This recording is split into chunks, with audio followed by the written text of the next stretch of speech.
So welcome friends, आपका स्वागत है हमारे channel study with Vishal Singh में। आप जैसा कि चेक कर सकते हैं हमारे चैनल में क्लास 10th के स्टूडेंट्स के लिए कंटेंट डाला जाता है और हमारा specially focus class 10th English UP board के लिए है। जी, मैं इंग्लिश पढ़ाता हूं आपको, बाकी हमारे चैनल पे कई सब्जेक्ट पढ़ाए जाते हैं और क्लास 10th बोर्ड की आपको तैयारी करवाई जाती है। और बिल्कुल न्यू सिलेबस डाला जा रहा है 2021 के लिए। जो स्टूडेंट 2021 बोर्ड एग्ज़ाम 10th को टारगेट कर रहे हैं वो हमारे चैनल से तैयारी कर सकते हैं। काफ़ी अच्छा कंटेंट, काफ़ी चुनिंदा कंटेंट और मोस्ट इम्पॉर्टेंट पे हमारी नज़र है। जी हाँ, और आपको 30% जो सिलेबस घटा हुआ है आपका, वो बिल्कुल नहीं डाला जाएगा इसमें। आप बिल्कुल बेफिक्र रहिए। जो नया सिलेबस है 70% जो बचा है उसमें से ही आपके लिए कंटेंट डाला जा रहा है, जो कि आपके लिए बहुत उपयोगी है। एंड उसमें भी हम मोस्ट इम्पॉर्टेंट पे वर्क कर रहे हैं, तो इसलिए आप हमारे कंटेंट को ध्यान से देखिए। सुनाओ, स्टार्ट करेंगे हम अपना टॉपिक। देखिए, सबसे पहले तो मैं इंट्रो दे दूँ इस टॉपिक का। जो ये सीरीज़ है हमारी, ये हमारी सीरीज़ है सुपर सीरीज़। जी हाँ, सुपर सीरीज़ ऑफ 10 मार्क्स। जी हाँ, सुपर सीरीज ऑफ 10 मार्क्स। मैं आपको पहली बात तो इंट्रो दे दूं। ये जो हम सीरीज़ पे, इस सीरीज़ में हम ज़्यादा वीडियो डालेंगे नहीं। इस सीरीज़ में हम 10 से 12 वीडियो डालेंगे और उस 10 से 12 वीडियो के अंदर हमारी पूरी कोशिश यही रहेगी, और यहाँ तक कि बिल्कुल 100% कन्फर्म है कि उन्हीं वीडियो के अंदर हम आपको UP board class 10th English में 10 नंबर फिक्स करवा देंगे। जी हाँ, 70 नंबर के पेपर में 10 नंबर हम 10 से 12 वीडियो में फिक्स करा देंगे। हमारी वीडियो डेली आएंगी, तो आप बिल्कुल बेफिक्र होकर तैयारी करिए। आपका पूरा कंटेंट, जी हाँ, जनवरी लास्ट तक में पूरा कंटेंट डाल दिया जाएगा। और वेरी मोस्ट इम्पॉर्टेंट, देखिए सबसे पहले तो यहाँ जो टाइटल की बात करें तो ऐसे कैसे लिखें, मैं आपको ऐसे लिखने का तरीका बताऊंगा। ऐसे कैसे लिखें, जी हाँ, तो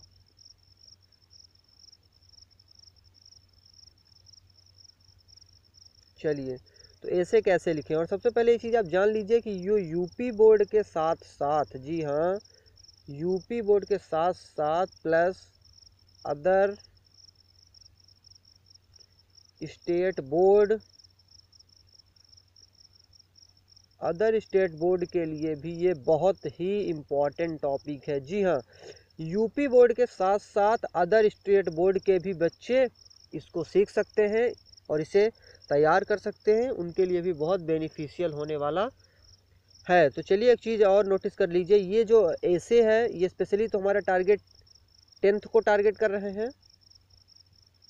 जी हाँ, स्पेशली हम 10th को टारगेट कर रहे हैं।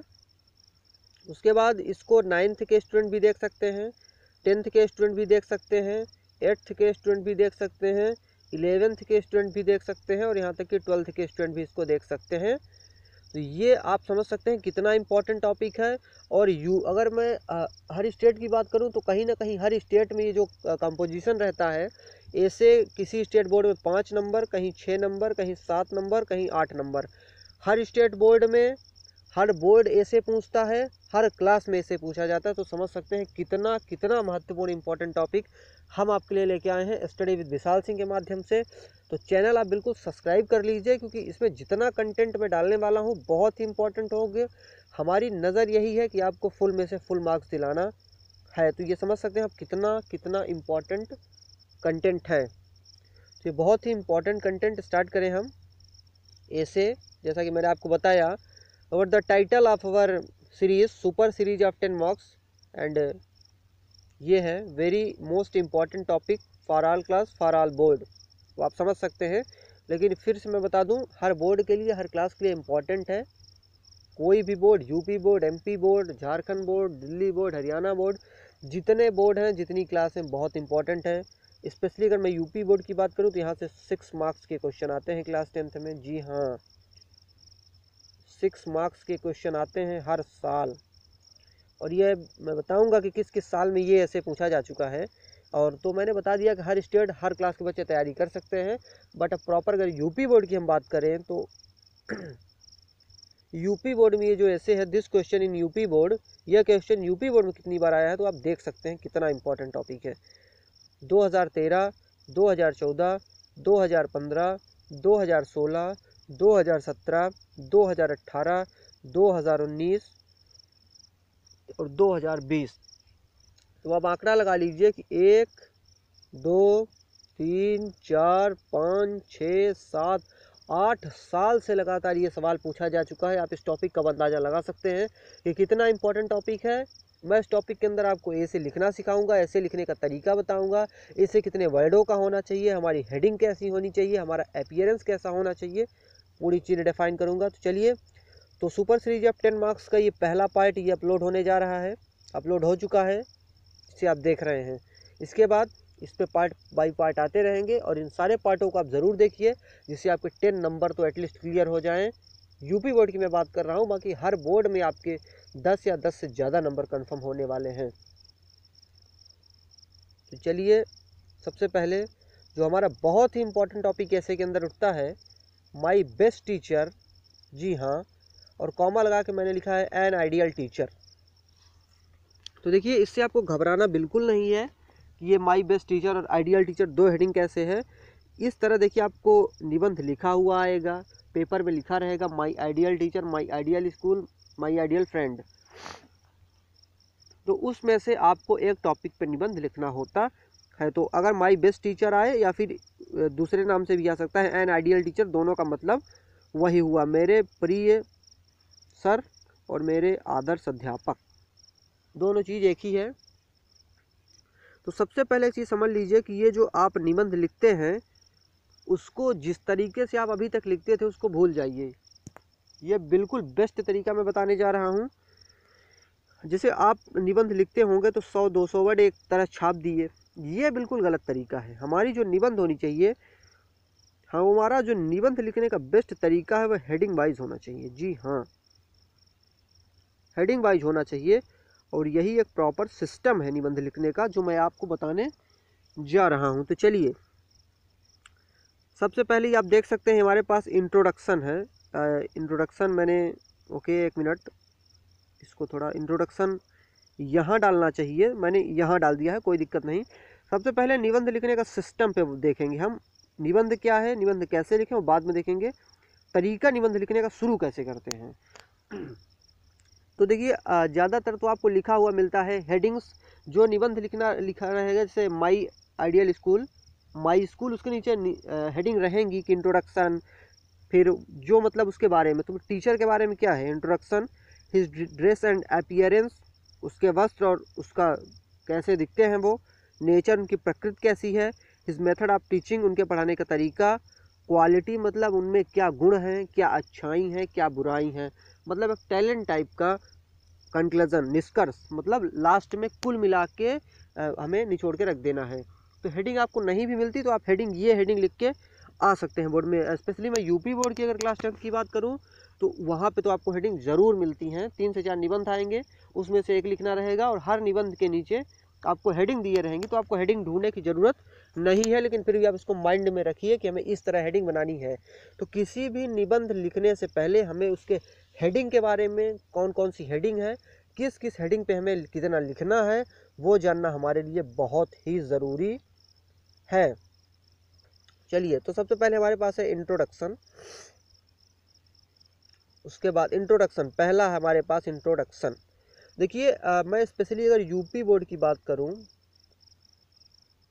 तो स्पेशली तो ये हर बोर्ड के लिए बेनिफिशियल, हर क्लास के लिए, बट स्पेशली अगर यूपी बोर्ड की मैं बात करूं, प्रॉपर यूपी बोर्ड क्लास 10 के लिए, जो स्टूडेंट 2021 में बोर्ड देने वाले हैं, तो उनकी जो वर्ड लिमिट पे बहुत बच्चों का डाउट बना रहता है कि सर कितने शब्दों में लिखना है, कितने वर्ड लिमिट होनी चाहिए, उससे ज़्यादा तो नहीं होना चाहिए, उससे कम तो नहीं होना चाहिए, कितना अच्छा रहेगा। तो उनके लिए मैं अगर बता दूं तो देखिए, सबसे पहले वर्ड लिमिट पर आप बिल्कुल आपसे डाउट खत्म कर दीजिए। यूपी बोर्ड क्लास 10 में 60 वर्ड लिमिट है। जी हाँ, बहुत कम वर्ड लिमिट है, 60।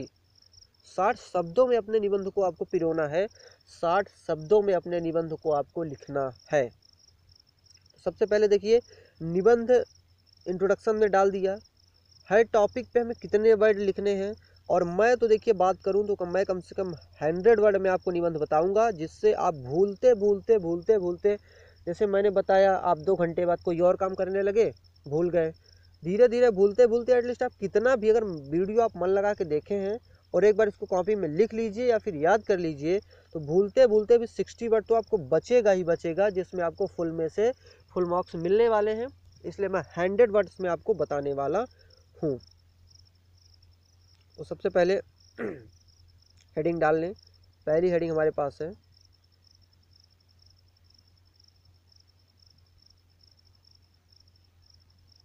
इंट्रोडक्शन। तो ये इंट्रोडक्शन आप देख सकते हैं, ये इंट्रोडक्शन स्टार्ट हो चुका है। इंट्रोडक्शन में लिखने का देखिए, निबंध लिखने से नहीं, निबंध आप कहीं भी बुक उठा लेंगे, किसी भी क्लास की बुक उठा लेंगे, नेट पे सर्च कर सकते हैं, निबंध तो मिल जाएगा, बट तरीका नहीं मिलता हमें कि क्या कैसे है। रट के आप निबंध आप भूल जाइए, निबंध रट के आप लिख ही नहीं सकते। मैं बेस्ट तरीका बताऊंगा, माइंड में रखिएगा बस। इंट्रोडक्शन में जैसे हमें टीचर के बारे में लिखना है, ठीक है, इमेजिन करिए टीचर, आप कोई टीचर क्लास में है, इंट्रोडक्शन कैसे देंगे, मतलब पहली अगर नज़र में हमसे कोई मिलता है और हमारे टीचर के बारे में पूछता है कि तुम्हारे जो बेस्ट टीचर हैं उनके बारे में कुछ बताओ, तो उनका जो पहला परिचय दोगे क्या रहेगा, उनका इंट्रोडक्शन क्या है, उनका परिचय क्या है, तो कैसे जाने जाते हैं। तो आप कहोगे, पहला इंट्रोडक्शन जब आप लिखोगे कॉपी में तो इस तरह लिखोगे, there are many teachers in my college, there are many teacher in my college, मेरे विद्यालय में कई अध्यापक हैं। There are many teacher in my college हमारा फर्स्ट सेंटेंस होगा। सेकंड होगा, I respect all of them, इसका मतलब क्या हुआ, I respect all of them, मैं सबका सम्मान करता हूँ, उनमें से जितने टीचर हैं, मैं मतलब there are many teachers in my college, हमारे कॉलेज में या हमारे स्कूल में, कॉलेज को भी आप, स्कूल को आप कॉलेज भी लिख सकते हो, कोई प्रॉब्लम नहीं, यहाँ पे आप स्कूल डाल दो, कोई दिक्कत नहीं है, ठीक है। तो there are many teachers in my school, I respect all of them, मैं उन सब की इज्जत करता हूँ, मैं उन सब की इज्जत करता हूँ, या आप दूसरे वर्ड में लिख सकते हैं, मैं उन सब का सम्मान करता हूँ। ये मैं हिंदी बता रहा हूँ, लिख के आपको इंग्लिश में आना, जी हाँ, बिल्कुल हिंदी नहीं चलेगी, इंग्लिश का ऐसे है तो इंग्लिश में फुल लिखना पड़ेगा। तो दूसरा सेंटेंस होगा, I respect all of them but I like Shri mister Ashutosh, एक मिनट,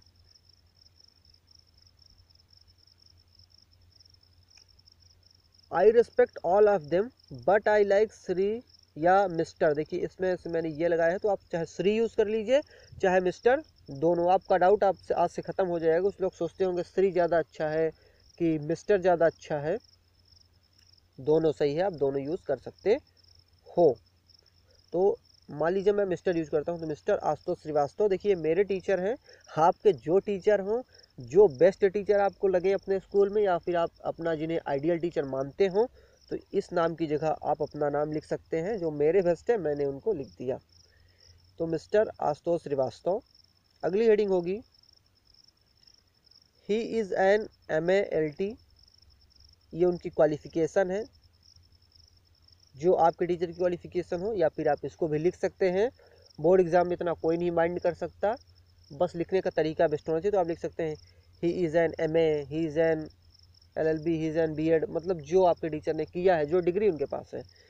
फिर होना चाहिए, ही टीचेज मी इंग्लिश, मतलब जो आपको सब्जेक्ट पढ़ाते हैं, जैसे इंग्लिश के टीचर हैं, इंग्लिश का लिखेंगे ज़्यादा अच्छा होगा, ही टीचेज मी इंग्लिश। अगला होगा, he has all the qualities of a great teacher, इसका मतलब क्या हुआ, he has all the qualities of a great teacher, उनके पास वो सभी गुण हैं जो एक महान अध्यापक में, जो एक आदर्श अध्यापक में होने चाहिए। ग्रेट मतलब महान भी आप यहाँ पे यूज कर सकते हैं, आदर्श भी यूज कर सकते हैं, अच्छे भी यूज कर सकते हैं, और निपुण भी यूज कर सकते हैं। तो हम कह सकते हैं कि उनके अंदर वो सारे गुण हैं जो एक निपुण टीचर में होने चाहिए, जो एक अच्छे टीचर में होने चाहिए। इतना आपको समझ में आ गया, बहुत बढ़िया। तो इतना कंफर्म आपको, एक बार पूरा इसको हम देख लें शुरू से लास्ट तक। इंट्रोडक्शन सबसे पहले रहेगा, हेडिंग इंट्रोडक्शन, यहाँ पे आप डालेंगे इंट्रोडक्शन, उसके बाद थोड़ा अगर सजाना है तो आप ऐसे लिख सकते हैं, ऐसे लाइन मार सकते हैं काले नीले पेन से। बोर्ड में इसके ज़्यादा नंबर मिलते हैं जितना आप अच्छा डेकोरेट करके कॉपी को देंगे। अब ये नहीं कि कॉपी ही बस डेकोरेट है, आपसे बन कुछ नहीं रहा है, लिखने का आपके पास तरीका नहीं है, दोनों चीज़ ज़रूरी है, इसी से आप फुल मार्क्स स्कोर कर पाएंगे। तो देखिए पहले होगा there are many teachers in my college, I respect all of them, but I like Shri mister Ashutosh Srivastava. मैं श्री मिस्टर दोनों पढ़ दे रहा हूँ, आप इसमें से एक यूज करना, ठीक है। He is an MALT, he teaches me English. He is an MALT, he teaches me English, he has all the qualities of a great teacher. तो ये आपका इंट्रोडक्शन होगा, मतलब कि उनका नाम क्या है, ठीक है, उनका नाम क्या है। और मेरे मतलब पहले ये रहेगा कि मेरे स्कूल में बहुत सारे टीचर हैं, मैं सबका सम्मान करता हूँ। उसके बाद ये मेरे फेवरेट टीचर हैं, उनकी डिग्री ये है, वो हमें इंग्लिश विषय पढ़ाते हैं, उनके अंदर वो सारे गुण हैं जो एक ग्रेट टीचर में होनी चाहिए। देखिए ये लाइन आप किसी भी टीचर में बिल्कुल जोड़ सकते हैं, इसको बिल्कुल मत भूलिएगा, बहुत इंपॉर्टेंट है, मोस्ट इंपॉर्टेंट। इसको तो रटना पड़ेगा, इसको रट लीजिए, मैं यही राय दूंगा। He has all the qualities of a great teacher, ये लिख दीजिएगा, आपके समझ लीजिए आधा मार्क्स तो इसी में फिक्स है। आगे बढ़ें, बहुत अच्छे, चलिए आगे बढ़ते हैं बच्चों। जो हमारी अगली घड़ी होने वाली है हिज ड्रेस एंड अपीयरेंस। अब जैसे हमने टीचर तो बता दिया कि ये फला टीचर हमारे ये फेवरेट हैं, अब वो उनका पहनावा कैसा है, हमें पूरा डिफाइन उन्हीं टीचर के बारे में करना है। इसको माइंड में रख लीजिए, उस टीचर के बारे में जिसके बारे में आप डिफाइन करने जा रहे हैं, अपने आदर्श टीचर के बारे में, अपने बेस्ट टीचर के बारे में, उस मतलब उससे जुड़ी हर एक बात आपको पता होनी चाहिए, इसमें आपको डालना है। जैसे अगली हेडिंग होगी हिज ड्रेस एंड अपीयरेंस, मतलब ड्रेस मतलब वस्त्र हुआ, अपीयरेंस मतलब वो मतलब दिखते कैसे हैं या उनका लुक कैसा है, उनकी पर्सनालिटी कैसी है। हिज ड्रेस एंड पर्सनालिटी भी आप यूज कर सकते हैं, हाँ तो बहुत अच्छे। तो ये है बिल्कुल जो मैं लाइन बताऊंगा कि मोस्ट इंपॉर्टेंट, उसे आप बिल्कुल ध्यान में रखिएगा। मैं तो कहूँगा इसको नोट्स में आप लिखते चलिए। ही puts on simple clothes, he puts on simple clothes, वो साधारण वस्त्र पहनते हैं। हर टीचर के his dress and appearance heading के बाद पहला सेंटेंस ही आप जरूर लिखिएगा, बहुत इंपॉर्टेंट है। In summer he wears a shirt, गर्मी में in summer he wears a shirt, वे एक शर्ट पहनते हैं, एंड अ पैंट्स, और एक पैंट पहनते हैं। In winter he puts on a sweater and woollen coat also. In winter मतलब ठंडी में, he puts on a sweater and woollen coat also. उसके बाद होगा he uses a cap on his head, वो अपने सर पे एक टोपी का इस्तेमाल करते हैं, या कह सकते हैं कि वे अपने सर पे एक टोपी लगाते हैं। He is about 30 year old, वो लगभग 30 साल के हैं। इसको भी आपको, बिकॉज यहाँ पे हम अपीयरेंस की बात कर रहे हैं, तो कैसे दिखते हैं, तो कैसे दिखते हैं इसमें तो ये भी आ जाए कि उनकी उम्र कितनी है, उम्र के हिसाब से तो आदमी दिखता है, उसका लुक पर्सनालिटी उम्र के हिसाब से ही अच्छी और ख़राब होती जाती है। तो ये चीज़ बिल्कुल रहेगी, ज़रूरी है। ये टाल, टाल मतलब लंबा होता है, हेल्दी मतलब एकदम परफेक्ट शरीर वाला होता है, बिल बिल्ड मतलब एकदम हष्ट पुष्ट होता है, ठीक है। तो ये कैसे लिखना है आपको, हिज ड्रेस एंड अपीयरेंस आपकी जो पहली हेडिंग होगी, एक मिनट, ये जो इंट्रोडक्शन के बाद आपकी दूसरी heading his dress and appearance में होगी, उसमें सबसे पहले होगा he puts on simple clothes, in summer he wears a shirt and pant, in winter he puts on a sweater. पहले हमें लिखना है कि वो सिंपल क्लॉथेस पहनते हैं, फिर वो गर्मी में क्या पहनते हैं, तो in summer he wears a shirt and a pants, फिर वो ठंडी में क्या पहनते हैं, in winter he puts on a sweater and woollen coat also, मतलब एक कोट भी यूज़ करते हैं ठंडी के लिए, ऊनी कोट, वुलन मतलब होता है ऊनी। फिर he uses a cap on his head, अब he is about 30 year old, he is tall healthy and well built. इतना चीज़ होगा आपके हिज ड्रेस एंड अपीयरेंस में। तो अब लगभग अगर हम देखें तो दो हेडिंग तो हम पढ़ चुके हैं, तो ये चीज़ आप क्लियर करते चलिए कि इंट्रोडक्शन में एटलीस्ट आपका 20 वर्ड होना चाहिए। इंट्रोडक्शन में, मतलब इंट्रोडक्शन में आपका 20 वर्ड होना चाहिए, जो कि पहली हेडिंग होगी। उसके बाद जो हमारी दूसरी हेडिंग होगी हिज ड्रेस एंड अपीयरेंस, इसमें भी आपके लगभग 20 वर्ड होने चाहिए। चलिए अगली हेडिंग होगी हमारी जो तीसरी हेडिंग है नेचर। नेचर मतलब स्वभाव कैसा है, तो पहली जो लाइन होगी he is kind toward the student and friendly to teachers.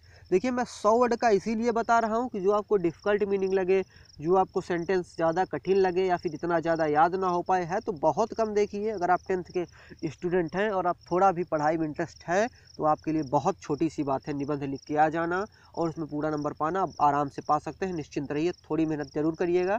15 minute आप इसको अगर देते हैं हर संडे को, 1 महीने में 1 दिन भी अगर आप इसको लिख लेते हैं तो आप अच्छे मार्क्स ला सकते हैं। तो इसलिए मैं 100 वर्ड का बता रहा हूँ, 120 वर्ड का बता रहा हूँ, जिससे आप भूलते भूलते एटलीस्ट गिरे हालत में 60 वर्ड लिख के पूरे में से पूरा मार्क्स पा सकते हैं। हमारा टारगेट ये है। तो हम इस स्तर पे वर्क करते हैं, इस स्तर पे मेहनत करते हैं बच्चों के लिए। और मैं बता दूं आपको, मैं हर वीडियो में अपने हैंड रिटन नोट्स अवेलेबल कराता हूं बच्चों के लिए। हैंड रिटन नोट्स, जी हाँ, हैंड रिटन नोट, क्योंकि हैंड का लिखा हुआ, हाथ का लिखा हुआ बच्चों को काफ़ी समझ में आता है। उन्हें किताबों में तो कई जगह मिल जाता है, बट लिखने का तरीका और लिखने का स्टाइल उन्हें नहीं समझ में आता और बच्चे उसको नहीं पढ़ पाते। तो हमारा टारगेट ये है कि आपको बेस्ट देना अपने चैनल के माध्यम से। तो जो हमारा नेचर होगा 3rd हेडिंग में, उसमें जो हमारा पहला सेंटेंस होगा, he is kind toward the student and friendly to teachers. तो इसका क्या मतलब हुआ? He is kind toward the student. Kind मतलब दयालु होता है, टुवर्ड मतलब के प्रति होता है, स्टूडेंट्स मतलब विद्यार्थी होता है। इसका मतलब टोटल क्या हो गया कि वो विद्यार्थियों के प्रति दयावान हैं। एंड और फ्रेंडली टू टीचर्स, और अध्यापकों के लिए वो एक दोस्त की तरह व्यवहार करते हैं, एक मित्रवत व्यवहार करते हैं। तो he is kind toward the student and friendly to teachers. तो यही इनका, जैसे हम नेचर की बात कर रहे हैं, हमारी हेडिंग क्या है? नेचर। तो यही तो इनका स्वभाव है। हिज हैबिट्स आर सिंपल, उनकी आदतें बहुत ही साधारण हैं। His manner are very charming. Manner मतलब आपका रहने का तरीका, आपके बोलने का तरीका, आपके बोलने का स्टाइल, आपका व्यवहार कैसा है, वही आपका मैनर है। कहते हैं ना कि अपना, तुम्हारे पास मैनर नहीं है क्या, मतलब तुम्हारे पास तमीज़ नहीं है, तुम्हारे पास तरीका नहीं है, तुम्हारे पास सिस्टम नहीं है। तो मैनर का मतलब यही होता है। हमें क्या लिखना है? His manner are very charming. Charming मतलब जो लुभा ले अपनी तरफ अट्रैक्ट कर ले। इतना सिंपल उनका मैनर, इतना अच्छा उनका मैनर, इस तरह लिखना है। ठीक है, चलिए बहुत अच्छे। तो इस नेचर, जो नेचर टॉपिक है, इसमें आप कोशिश करिएगा इसमें से 10 से 15 वर्ड आप डाल दीजिए। 10 से 15 वर्ड आप डाल दीजिए। राइटिंग तो देखिए मेरी उतनी अच्छी नहीं है, बट फिर भी मैंने कोशिश की है कि आप एटलीस्ट इतना लिखें। अगर आपकी राइटिंग ख़राब भी है और आपका कंटेंट सही है तो नंबर मिलेंगे, बट मैं यही एडवाइस दूंगा, राइटिंग आप बिल्कुल सही रखिए। आप, मुझे उम्मीद है आप इससे भी अच्छी राइटिंग लिखेंगे। तो आप जितना अच्छा प्रेजेंटेशन दे के आएंगे उतने अच्छे आपको मार्क्स मिलने वाले हैं। तो इस टॉपिक में आप 10 से 15 डाल दीजिएगा। जी हाँ, नेचर हेडिंग में 10 से 15 वर्ड आप रखिएगा। अगली हेडिंग जो आती है, तो देखिए जो हमारे पास अगली हेडिंग है बहुत इम्पॉर्टेंट है। हिज मेथड ऑफ टीचिंग, उनके पढ़ाने का तरीका। जी हाँ, हिज मैथ। तो देखिए जो अगला इम्पॉर्टेंट टॉपिक हमारे पास है, हिज मेथड ऑफ टीचिंग। जी हाँ,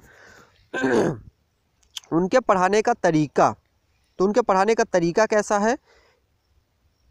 जो आपके टीचर का पढ़ाने का तरीका होगा, या आप जो मैं बता रहा हूँ वो भी आप लिख सकते हैं, तो आप पूरा मार्क्स गेन कर सकते हैं। मैंने कहा ना, लिखने का तरीका आना चाहिए, चीज़ें मैटर नहीं करती।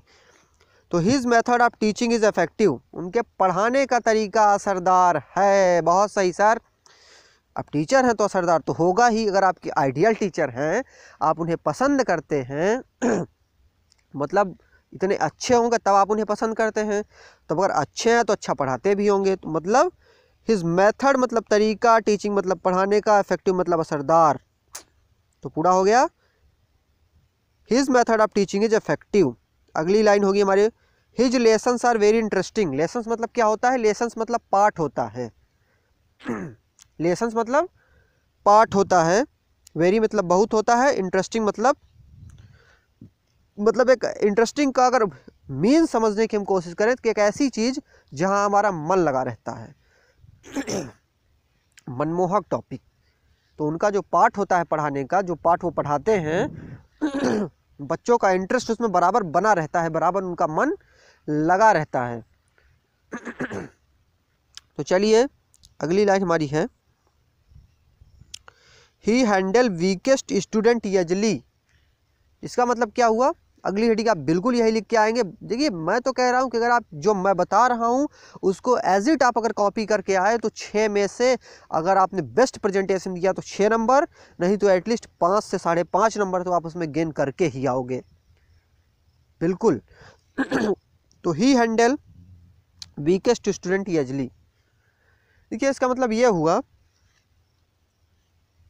कि वो कमज़ोर छात्रों को अच्छी तरह से हैंडल करते हैं, आसानी से उनको संभालते हैं। इसका मतलब ये हुआ he is master of his subject, he is master of his subject. अगली लाइन आपकी ये होगी कि मतलब वो अपने सब्जेक्ट में एकदम दक्ष हैं, अपने सब्जेक्ट में एकदम ज़बरदस्त हैं, उनका जो सब्जेक्ट पे कमांड है एकदम बेस्ट है।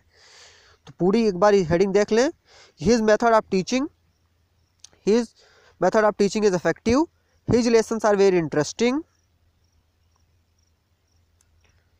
ही handle weakest student easily, he is master of his subject. उसके बाद जो आपकी अगली हेडिंग होगी क्वालिटी, उनकी अब क्वालिटी भी तो बतानी है। हमने इंट्रोडक्शन दे दिया कैसे हैं, ठीक है, फिर हमने क्या किया, हिज ड्रेस एंड अपीयरेंस हमने दे दिया, और मैं आपको दिखाते चल रहा हूँ, एक मिनट। सबसे पहले हमने क्या दिया, यहाँ पे पूरा हमने उनका इंट्रो दिया, ठीक। उसके बाद हमने उनका ड्रेस एंड अपीयरेंस के बारे में उनके बताया कि उनका पहनावा और उनकी पर्सनालिटी कैसी है। फिर हमने बताने की कोशिश की उनका नेचर कैसा है, मतलब वो उनका स्वभाव क्या है। फिर हमने आपको अभी बताया कि हिज मेथड ऑफ टीचिंग, उनके पढ़ाने का तरीका कैसा है। फिर हम बताएंगे उनकी क्वालिटी कैसी है। देखिए मैं जो 5-6 हेडिंग रख रहा हूँ, तो ये अगर आप 1-2 हेडिंग मिस करते हैं तो बड़ी बात नहीं है, लेकिन जो मेन हेडिंग है उसे मिस मत करिएगा। इंट्रो, पहला जो इंट्रोडक्शन है उसके बिल्कुल मिस मत करिएगा, उसे लिखना ही लिखना आपको है। हिज ड्रेस एंड अपीयरेंस, उसको भी आपको लिखना ही लिखना है। नेचर हेडिंग अगर आप मिस कर देते हैं तो कोई दिक्कत नहीं, कोशिश रखिए कि ना मिस करिए, जिससे आपकी जो मार्क्स, फुल मार्क्स पाने की संभावना है वो बनी रहे। बाई चांस आप भूल जाते हैं तो कोई दिक्कत नहीं, लेकिन उसके बाद हिज मेथड ऑफ टीचिंग बिल्कुल मिस मत करिए, क्वालिटी भी आप बिल्कुल मिस मत करिए। तो क्वालिटी मतलब उनके गुण क्या क्या हैं। तो चलिए क्वालिटी में देख लें। सबसे पहला जो हमारे पास सेंटेंस होगा, ही हैज़ मैनी गुड क्वालिटीज़, उनके अंदर बहुत अच्छी गुण हैं, बहुत अच्छे गुण हैं। He is man of good character, उनका जो चरित्र है वो बहुत अच्छा है, वो एक चरित्रवान टीचर है, एक चरित्रवान व्यक्ति हैं, एक चरित्रवान पुरुष हैं। ही, देखिए मैं एक ही शब्द का 4-4 बार 5-5 बार डिफाइन करता हूँ कि कुछ बच्चे एक शब्द समझते हैं, कुछ बच्चे एक शब्द नहीं समझते। तो हमारा टारगेट ये है कि हर बच्चे को समझा देना, हर बच्चे को बेस देना, हर बच्चे को हमें उठाना है। वीकेस्ट स्टूडेंट को भी हमें 6 में से 6 नंबर ऐसे टॉपिक के अंदर दिलाना है। जो हमारी सुपर सीरीज ऑफ 10 मार्क्स है, इसमें हम पहले ऐसे पढ़ेंगे, उसके बाद एप्लीकेशन पढ़ेंगे, उसके बाद लेटर पढ़ेंगे, तो आप बिल्कुल निश्चिंत रहिए। उसके बाद हेडिंग होगी हमारी, ही इज़ रेगुलर, मतलब वो नियमित हैं, पंचुअल मतलब टाइम पर है, एंड हार्ड वर्किंग और कठिन परिश्रमी है, मतलब वो कठिन परिश्रम करते हैं, अपने काम के अंदर कड़ी मेहनत करते हैं, मन लगा के कार्य को करते हैं।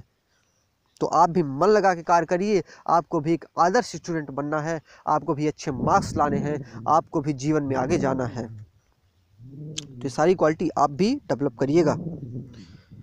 अगली हेडिंग है, अगली मतलब सेंटेंस है, he does not waste his time, वो अपना समय बर्बाद नहीं करते इन द क्लास, वो कक्षा में अपना समय बर्बाद नहीं करते। ही helps poor student by giving them books, वो गरीब बच्चों की सहायता करते हैं उन्हें किताब देकर। तो ये पूरा हो गया। क्वालिटी में एक बार फिर देख लें, he has many good qualities, he is a man of good character, he is regular, punctual and hard working, फिर full stop, he does not waste his time in the classroom, he helps poor student by giving them books. तो अगली हमारी जो अगली last और बहुत most important heading है, conclusion. जी हाँ, कंक्लूजन। कंक्लूजन का मतलब क्या हुआ, निष्कर्ष, मतलब जितने टॉपिक आपने अभी तक पढ़े ऊपर, उन सब का इसमें निचोड़ लगाना है। सबको थोड़ा थोड़ा 2-2 वर्ड ही रखेंगे।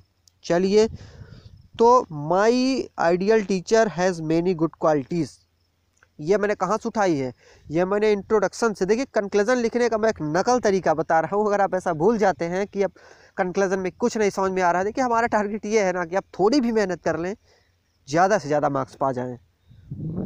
तो हमने पहले हेडिंग्स उठाया है इंट्रोडक्शन से। मैंने कहा ना कंक्लूजन में हमें निचोड़ चाहिए।